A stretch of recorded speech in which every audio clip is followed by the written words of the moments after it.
A minha história é um negócio, não é aquela coisa emocionante, entendeu? É uma coisa assim que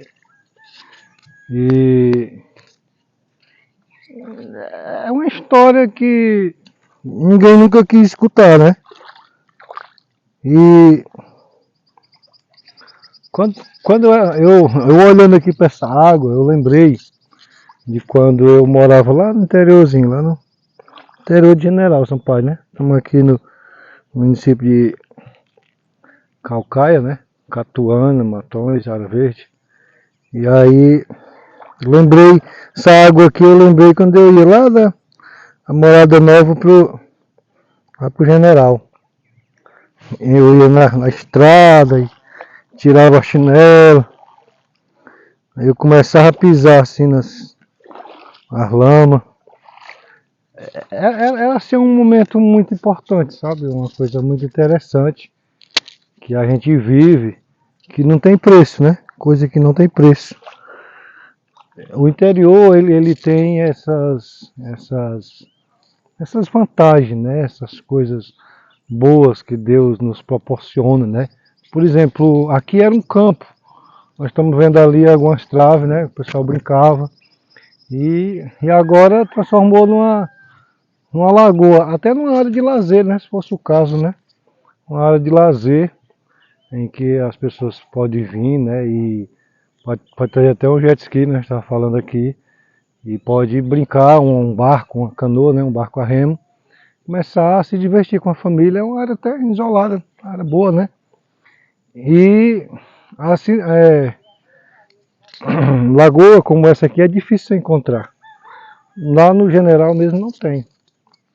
A nossa cidade não tem lagoa, né? Tem açude, tem riachos, né? Grotas e barreiros, mas lagoa como essa aqui não tem, né?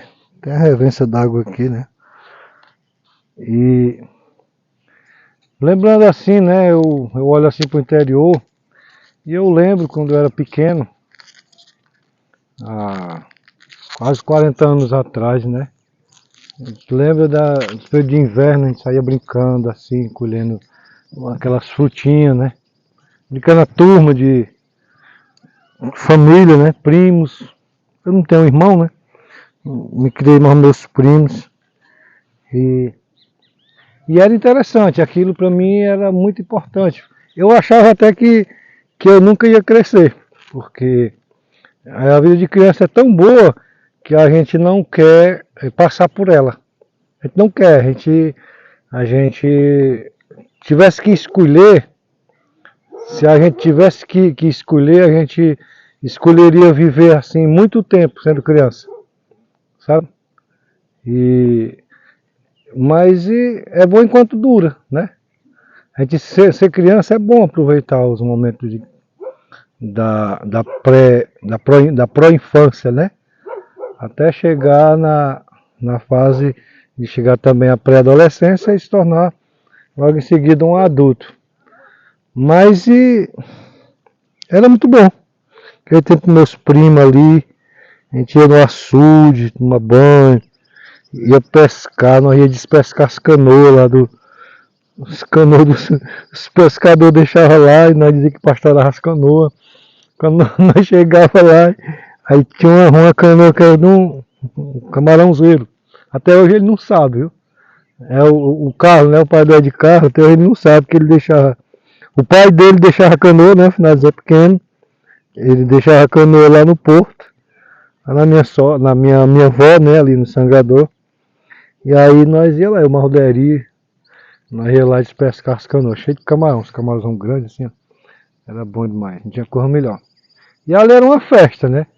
Chegava ali, lá na casa da minha avó, da minha tia Joanita, né? E aí a gente chegava com aqueles camarão e ali ela preparava, né? Tava ali dentro da panela ali com óleo, já torrava e ali já era uma festa, né? E fazia uma farofa, uma coisa. Eu, graças a Deus que eu, desde quando eu fui criança, eu sempre fui uma pessoa assim interessada em conseguir alguma coisa. Principalmente se fosse assim para comer, né? Se eu chegasse numa casa de uma pessoa, somente da minha família, né? A minha tia, a Joanita, ela foi casada durante ali mais de 40 anos com um cidadão, e ele resolveu partir para a glória, né? Agora no final desse ano. E aí eles sempre não tiveram aquela condição boa financeira, né? Não tiveram, o marido nunca teve recurso para ter uma vida estabilizada, né? E a gente chegava, eu sempre chegava lá, eu via a necessidade, né? E eu sempre tinha aquele impulso, aquela vontade, né, de ajudar. E eu cheguei muitas vezes lá, né? Eu via a necessidade, aí vamos caçar, vamos procurar alguma coisa. Eu parecia um cachorrinho, sabe? Parecia um cachorrinho. Eu pegava o Deri, o Cleito, que era o meu primo mais novo, ele agora está no Pernambuco. E o Deri, meu primo, continua lá na mesma cidade, no mesmo interior. E aí eu saí por ali um dia, nós saímos, aí fomos lá, umas baixas lá do final de Chico Dutra, e de repente nós acuamos lá aqueles lagarto verde, como é que chama? Camaleão, né? Camaleão. O bichão que era um monstro assim, grande, camaleãozão. Tava lá em cima de um pé de juazeiro. Aí nós começamos a rebolar pau, pedra, de repente o bicho caiu. E nós saímos correndo atrás desse camaleão. E nós conseguimos matar o camaleão, né? E o objetivo era esse, né? Nós saímos por ali, no mato ali, a gente encontrava ninho de rolinha, ninho de nambu, ninho de tudo quanto fosse, que fosse, até ninho de galinha das galinhas da minha avó, ou dos vizinhos lá que ponhavam no mato, né? A gente era mestre para encontrar, nós era até os detetives de lá, que nós não. Criança, né, não passa nada desapercebido, porque criança naquela época era criança de verdade, né? E saía brincando, procurando as coisas. E a gente encontrava muito essas coisas, né? Ninhada de ovo de capota, de pata, de galinha, a gente achava muito. E aí nós pegamos esse camaleão, né? Aí nós corremos para casa. Pronto, já encontramos o que comer hoje. Hoje nós vamos comer. Lá na tua casa nós vamos comer, eu dizia pro Deri, né? Lá na tua casa hoje nós vamos comer. Graças a Deus, meus amados. Eu tenho 45 anos hoje, faço 46 no final do ano. E desses 45 anos já vivido, né? E 4 meses já vivido, eu, graças a Deus, não passei um dia sem eu ter comido, né? Mas eu sei que esta história não é a que acontece com muitos por aí. Não é, eu não digo isso para me engrandecer. Não, eu digo isso porque é uma realidade. Eu nunca passei assim necessidade, né? De não ter o que comer, de não ter como ajudar alguém. Graças a Deus por isso, né? Eu sei que a história de muita gente não é nem parecida. Mas vamos lá. Aí chegava lá, aí eu pedi pro meu tio, né, o Nezinho, que agora partiu para a glória, né, para a eternidade. E aí eu pedi para que ele fizesse o processo, né, de preparar o lagarto lá, o camaleão, né, para que a gente pudesse comer ele, né. Aí o meu tio, muito jeitoso, pegou a faquinha ali, aí tirando o couro ali e tal, e nós animados, eita, nós vamos comer carne hoje e tal. Eu me animava mais por aqueles que estavam precisando, porque eu não estava, né? Mas eu era, assim, uma motivação.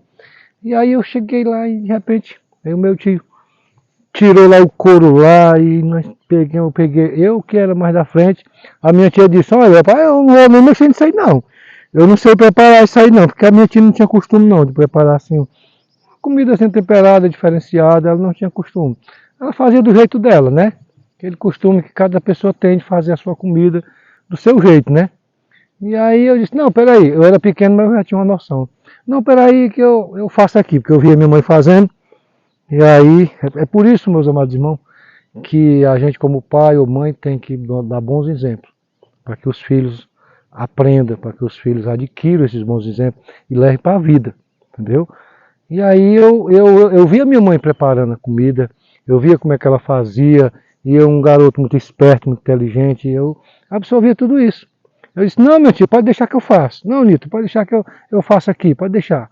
E aí, me dê aqui os temperos, me dê aqui pimenta, alho, óleo e tal. Ela me dava e eu disse, é assim que faz.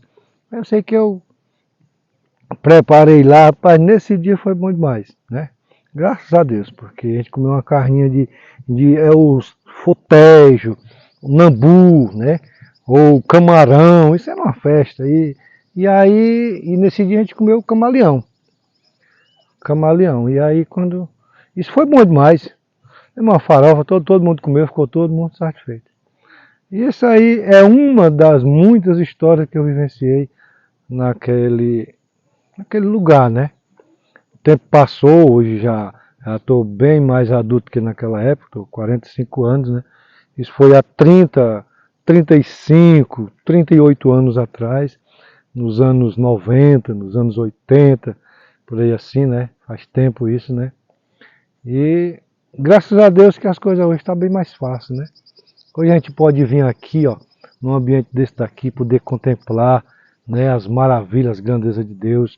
Não estou lá no General Sampaio, estou aqui no município de Caucaia, interior Matões, né? Especificamente na área verde, a contemplar tudo isso a poucos quilômetros da praia, né? A gente vê aqui essas matas, essa área verde aqui, atrás dessa área verde, mais alguns quilômetros, tem a praia, né? A praia do Pecém, que liga da Caucaia até o município de São Gonçalo do Amarante, onde fica o Porto Pecém. E hoje, né, eu estou aqui nesse lugar, retornando de uma trajetória que eu iniciei por aqui mesmo. Aqui no interior de Caucaia, há 45 anos, eu nasci aqui nesse interior, entendeu? Eu nasci nesse lugar. E aí, eu nasci nesse lugar, só não fiz crescer nesse lugar, mas eu nasci nesse lugar. Eu saí daqui, do interior aqui da Caucaia, nos anos 80, diga aí, antes dos anos 80, né, no ano de 79, por aí assim, com alguns meses de nascido, né, eu saí daqui, fui para o Canindé, e no Canindé eu vivi uma experiência terrível lá, como criança, né, quase que a morte queria me levar lá, né, a morte ainda bateu o ponto lá, dizendo que ia me levar quando eu era novo, né, quando eu fui novo, 2, 3 meses de idade, a morte queria me levar.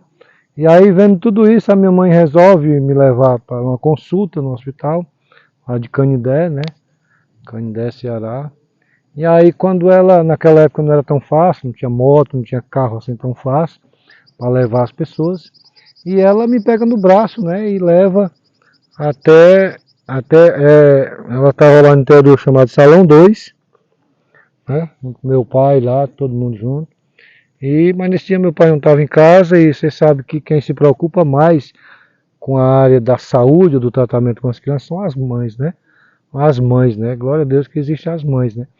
E aí a minha mãe me pega e me leva, né, com destino, no pensamento dela de levar até o hospital para que eu tivesse uma consulta e o médico viesse a passar um remédio que eu viesse a ficar bom, né? Aquele problema que ninguém sabia até então, ninguém sabia o que era. Era um negócio tão melequento no meu corpo, era assim, tipo uma lepra.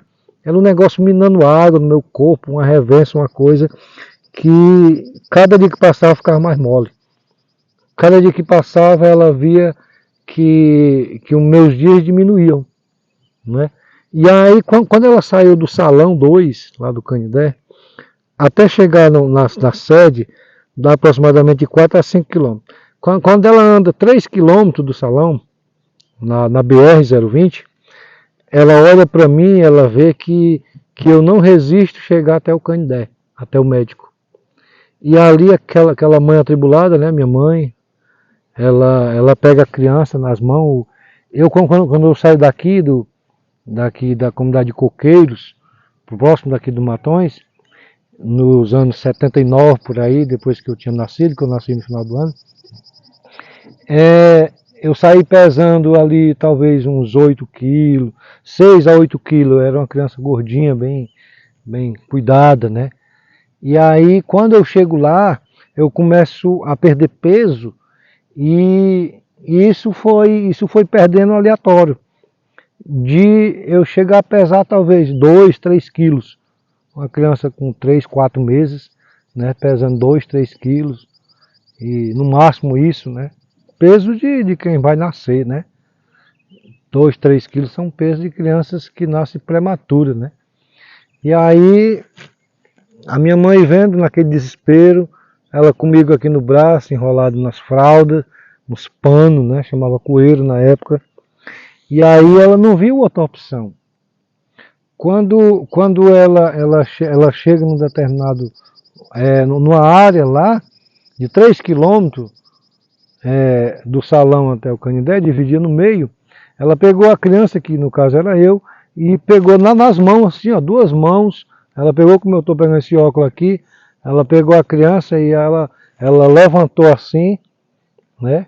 Levantou assim ao céu e, e ela entregou para o Criador, né?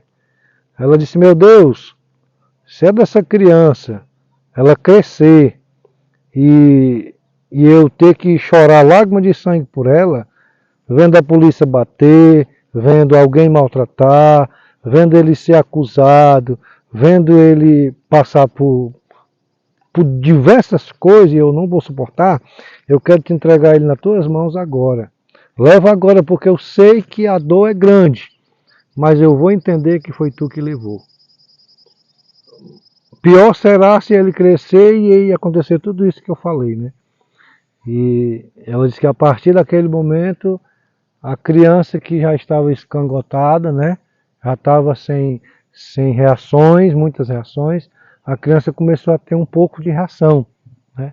E ali levou até o hospital, deu tempo de chegar, o médico passou um remédio, esse remédio ela disse que até hoje não sabe do nome do remédio, que o médico enrolou num papel na receita e disse, olha, você tem alguém aqui nessa cidade, da família, parente? Tem. Tem uma cunhada minha que mora bem aqui. Pois vá lá, entrega esse remédio para ela, entrega a criança e pronto, entrega a criança na mão dela que ela vai fazer o resto. E a minha mãe ficou muito ansiosa, né? Porque ela já estava vendo ela perder o menino. Mas mesmo assim ela fez, né? E aí ela ficou só ali, ansiosa, aguardando. Mas por 24 horas ela não me viu mais. Quando ela não me viu mais, no outro dia de manhã, naquele mesmo horário, completando as 24 horas, aí essa cunhada dela, que eu acho que não era nem cunhada, era prima do meu pai, ela, chamada Estelita, hoje ela também já partiu para a glória. E aí ela chama, ei doida, né? Os costumes do interior, ei doida, vem ver teu filho. A mãe estava tão ansiosa, tão alucinada com aquele negócio, que ela não comia, ela só fumava, ela não comia. Aquela ansiedade não dava para ela comer, ela só fumava e bebia café, né? E aí ela entendeu que ela tinha dito que o menino estava morto. Que ela estava tão angustiada naquele momento, atribulado, que ela já esperava a pior notícia. Mas aí ela disse, o que é, Estelita? Ela olhou assim, calma doida, olha lá o teu menino. Aí ela falou que quando ela chegou assim, na porta do quarto, ela já viu a beiradinha da rede mexendo. E aquela mãozinha já estava mexendo nos brinquedos assim, ó, tinha uns negócios lá pendurados que costumava botar para a criança brincar, né? O meninozinho estava mexendo assim. Aí ele viu o pezinho do menino, da criança, viu a mão, e ali ela pôde ver que ela tinha feito uma boa escolha. Naquele momento ela não lembrou do médico, ela não lembrou de ninguém mais. Ela lembrou apenas da oferta que ela tinha feito para Deus naquele dia anterior. E eu quero lhe dizer aqui, né, provando por A mais B, que realmente a minha mãe me entregou nas mãos de Deus. E eu quero dizer uma coisa para você. Se você quer ter uma vida tranquila, abundante, com paz, com amor, com prosperidade, seja ela espiritual ou material, deixa Deus controlar a tua vida. Porque Ele sabe fazer, Ele sabe tomar as melhores decisões. Porque se a minha mãe assim não tivesse feito, eu não estaria aqui, nesse momento, contando um pouco da minha história para vocês. Tá bom? Então, muito obrigado a você que está ouvindo esse testemunho. Isso é um pouco, né, da minha história. Depois eu vou trazer uma parte 2 para que vocês possam entender melhor por que eu cheguei até aqui. Muito obrigado.